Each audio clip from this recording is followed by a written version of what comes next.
పాలనలో కనురెప్పలు కాటేసే నయవంచక పాలనలో ఇచ్చిన మాటకు ప్రాణం అడ్డు పెట్టే అసలైన వారసుడు జగన్ బాట జనం బాట కదలి రార తెలుగోడ కష్టపడే బడుగు జనం తల రాతలు మారా కష్టపడే బడుగు జోహార్ వైఎస్ఆర్ జోహార్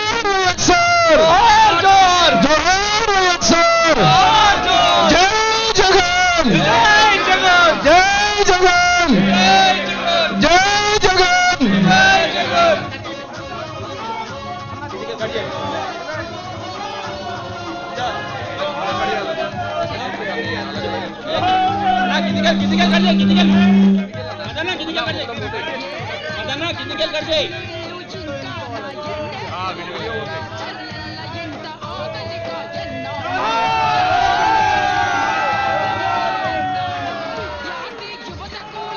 జోహార్ వైఎస్ఆర్ జోహార్ జోహార్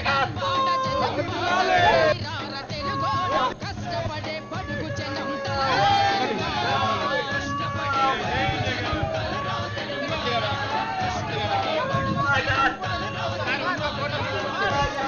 ఓకే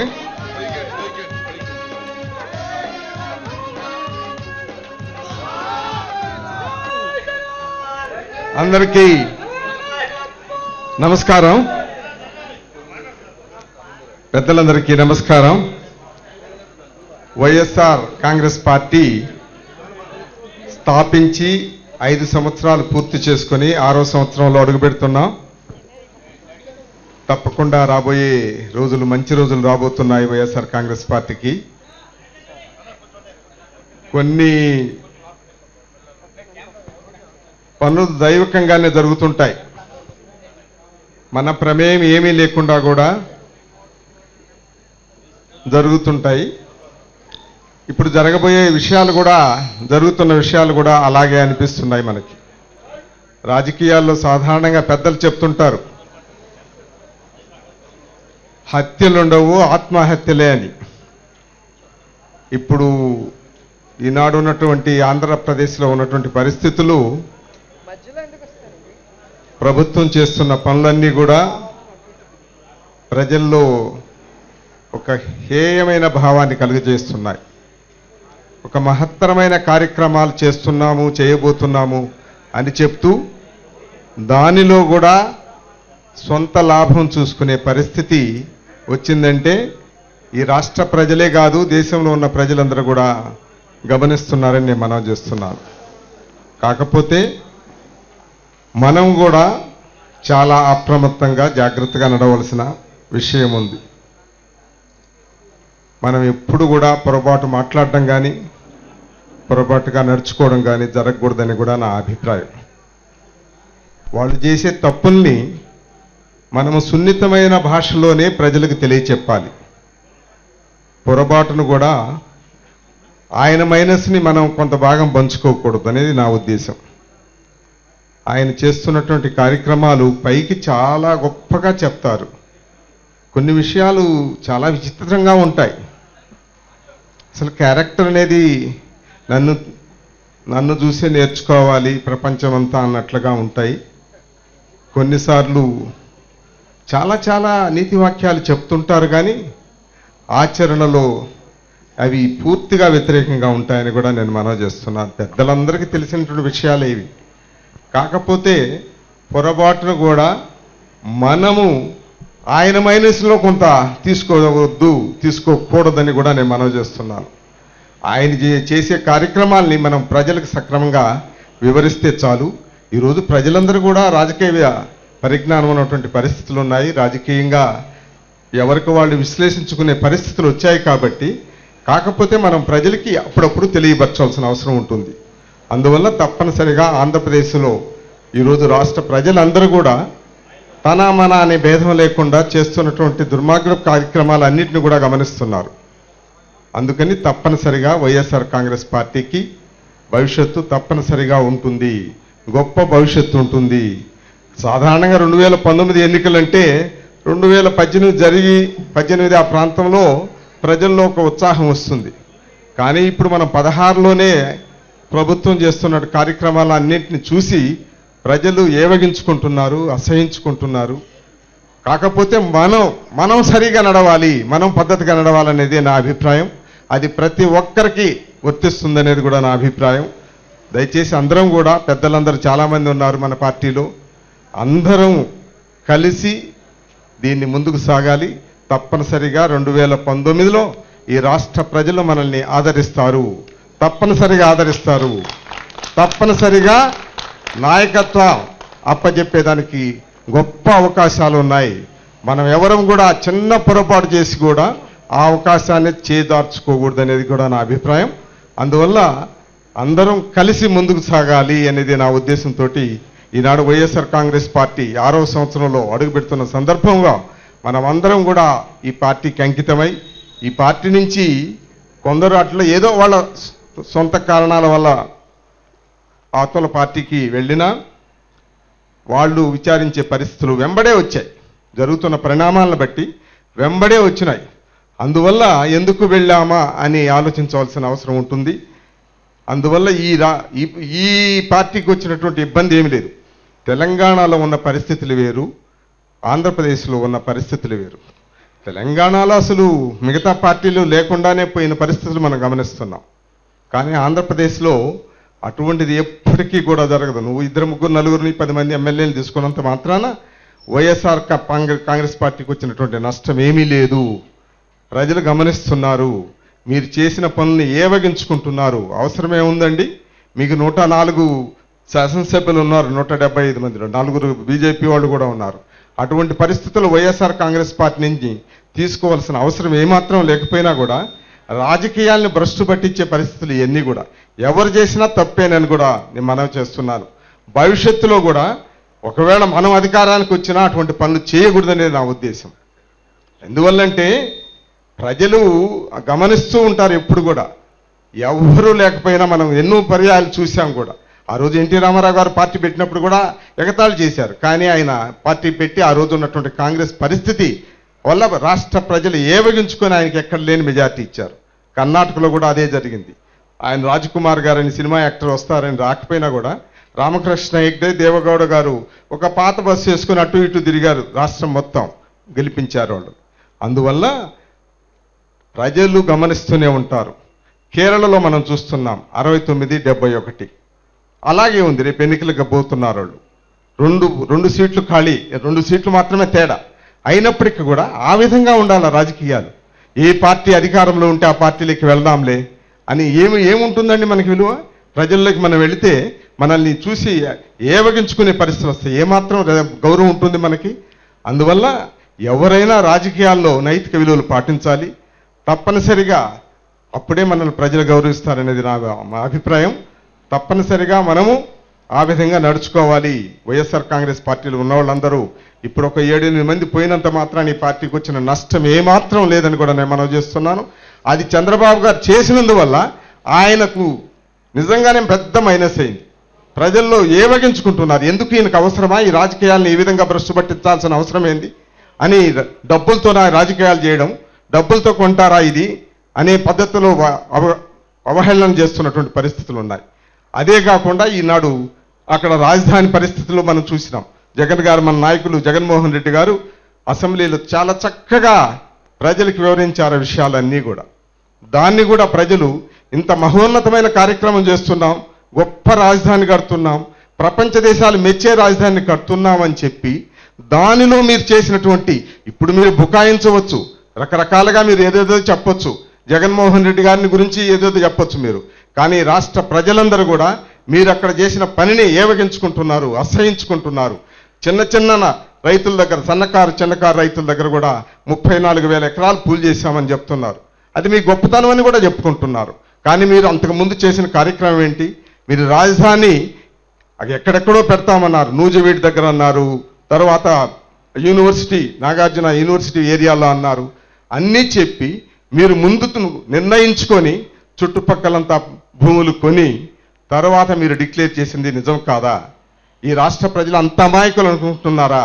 నాకు గడియారం లేదు, ఉంగరం లేదని చెప్తున్నారు. అంత పేదవాళ్ళ మీరు? అంత పేదవాళ్ళైతే మీరు ఒక్కొక్కరికి 5 కోట్లు, 10 కోట్లు, 15 కోట్లు పెట్టి ఎలా కొనగలుగుతున్నారు? అందువల్ల తర్వాత నాకు ఉన్నదే క్యారెక్టర్ అని చెప్తున్నారు. అంటే ప్రజలు అంత అమాయకులు అనుకుంటున్నారండి? ఈ రాష్ట్ర ప్రజలు, ఆంధ్రప్రదేశ్ రాష్ట్ర ప్రజలు అంత అమాయకులు అనుకుంటున్నారా? ఏం క్యారెక్టర్ అండి ఇది? దాన్ని అంటారా క్యారెక్టర్ అని? మీరు చేసిన కార్యక్రమాలన్నింటినీ కూడా దాన్ని క్యారెక్టర్ అంటారా? దాన్ని అలవర్చుకోవాలని ప్రజలకు మీరు మార్గనిర్దేశం చేస్తున్నారా? మిమ్మల్ని చూసి నేర్చుకోవాల్సిన పరిస్థితులు ఉన్నాయని కూడా నేను మనం చేస్తున్నాను. ఏది ఏమైనా సరే ఈనాడు రాజకీయాలను ఈ విధంగా భ్రష్టు పట్టించడం, ఈ విధంగా అన్యాయంగా ప్రవర్తించడం అనేది భావితరాలకు మనం ఇచ్చే సందేశం కానే కాదని కూడా నేను మనం చేస్తున్నాను. దయచేసి చంద్రబాబు గారు ఇప్పటికి కూడా కరెక్ట్ చేసుకుంటే మంచిదని కూడా నేను మనవి చేస్తున్నాను.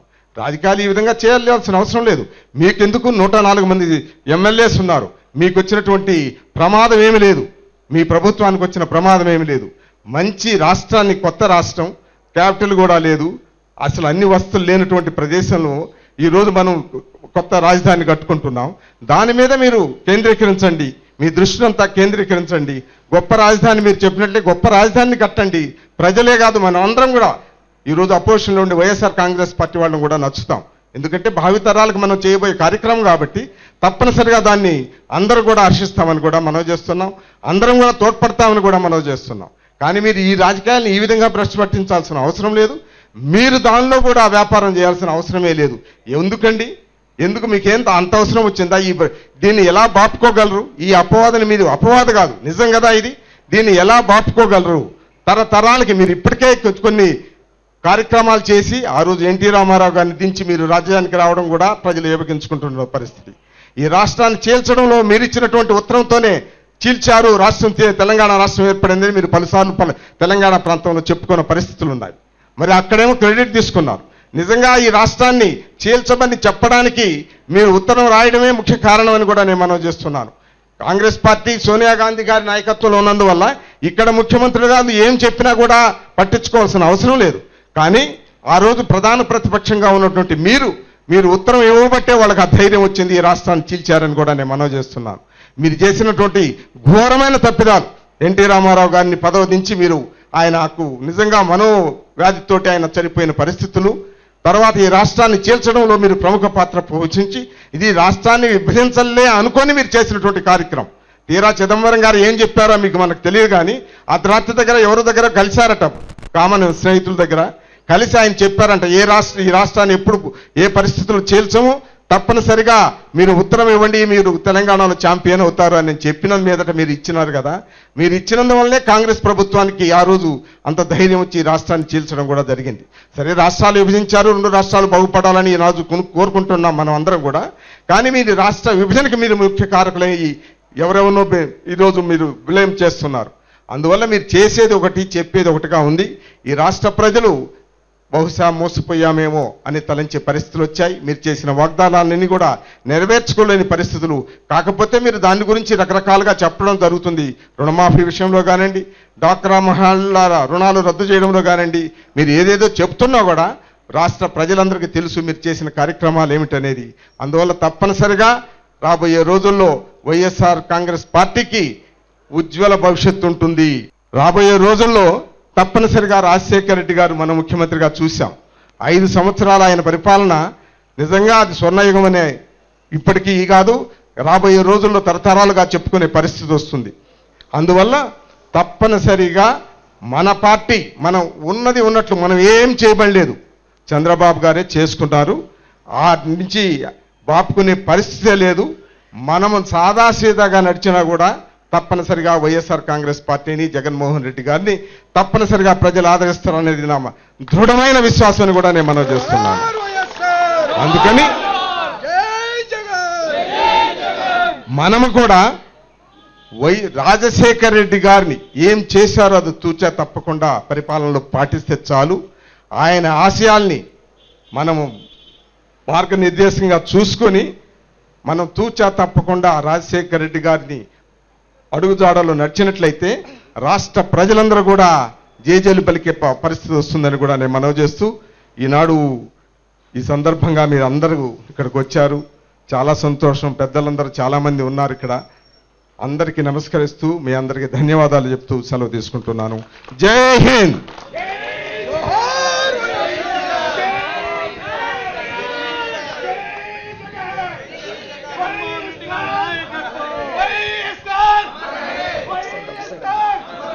సైడ్కి వచ్చి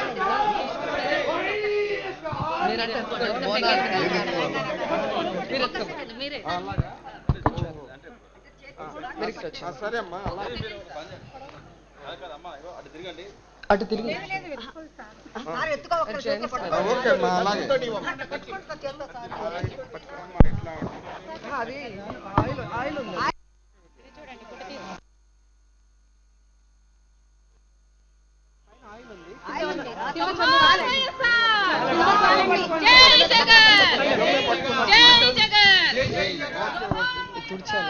జాగ్రత్తమ్మా ఓకే థ్యాంక్ యూ బాబు థ్యాంక్ యూ వెరీ మచ్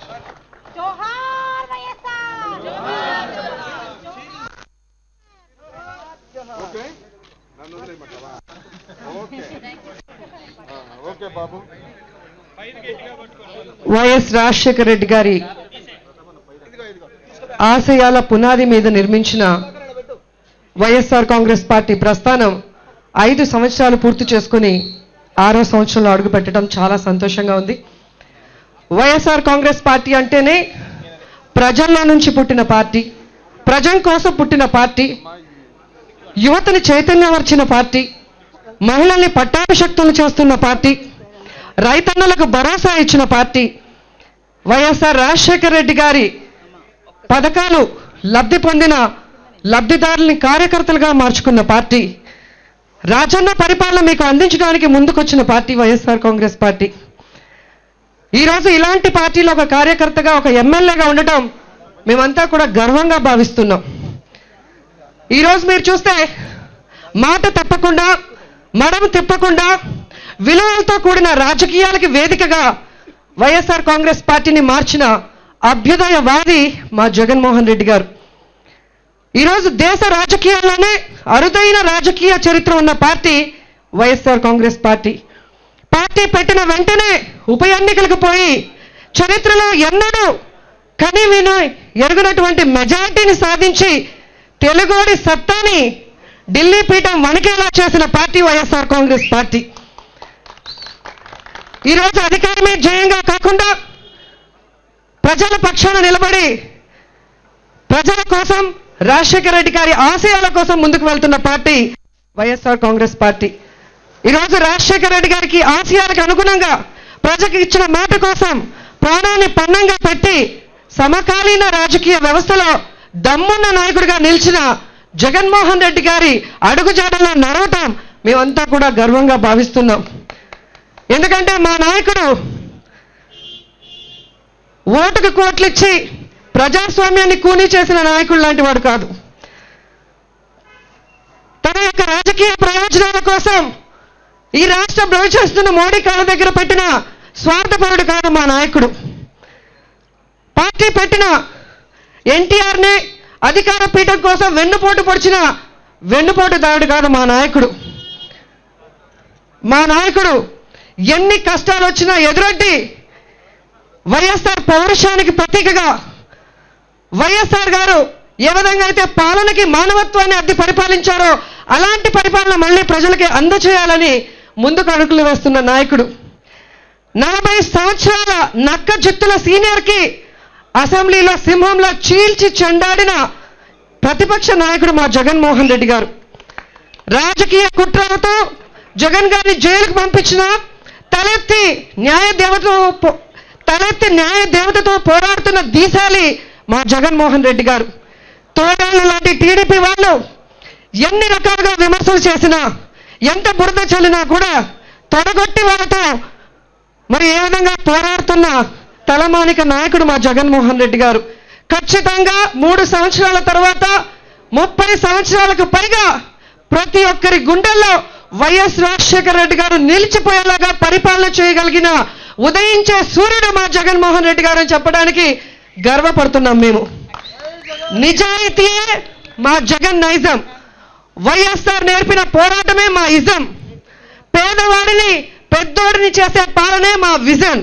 జై జగన్, జై జై Jagan, YSR party, YSR party, YSR party, జై జగన్. ఈరోజు వైఎస్ఆర్ కాంగ్రెస్ పార్టీ ఆవిర్భావ దినోత్సవానికి విచ్చేసిన ప్రతి ఒక్కరికి కూడా హృదయపూర్వకంగా కృతజ్ఞతలు తెలియజేసుకుంటూ సెలవు తీసుకుంటున్నాను. జై జగన్.